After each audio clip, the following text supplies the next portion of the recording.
It was said of a great architect centuries ago, if you want to seek his monument, look around you. That is true of Ronald Reagan. We live in a world shaped in so many ways by his will and heart. As president, Ronald Reagan believed without question that tyranny is temporary and the hope of freedom is universal and permanent, that our nation has a unique goodness and must remain uniquely strong,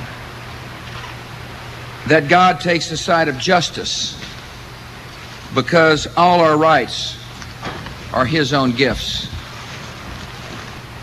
Our times call for new thinking, but the values Ronald Reagan brought to America's conduct in the world will not change. Great democracies believed are built on the strong foundation of consent and human dignity. Any government built on oppression is built on sand. The future, he proclaimed, belongs to the free. That belief has lost none of its power to inspire hope and change.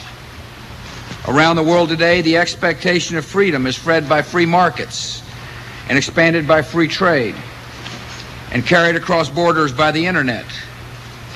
And nations that try to restrict these freedoms are in a losing battle with liberty. America by nature stands for freedom, and we must always remember we benefit when it expands.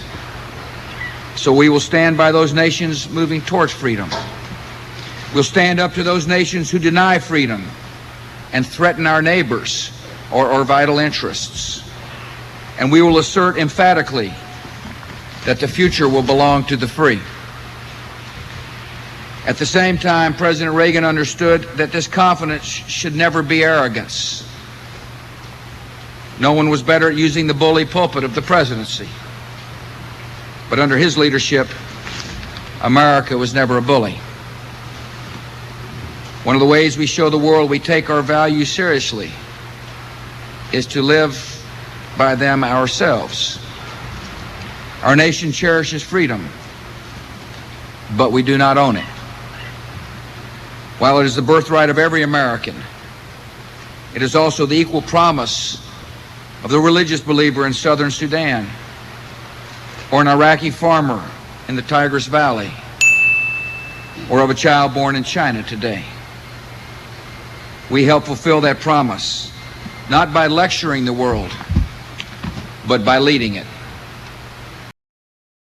I christen thee, the United States ship Ronald Reagan, and God bless all those who sail on her.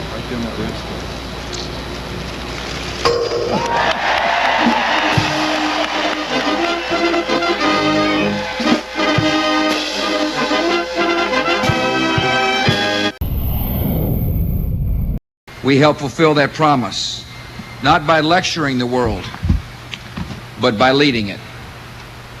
While the 2004 USS Nimitz Tic-Tac Encounter is common knowledge outside of UFO study circles, UAP incidents involving USS Ronald Reagan are much less known. With the words of George W. Bush in mind, I gently recommend you research the statements of Quarter Master Karol Olesiak so that you may one day answer a few questions.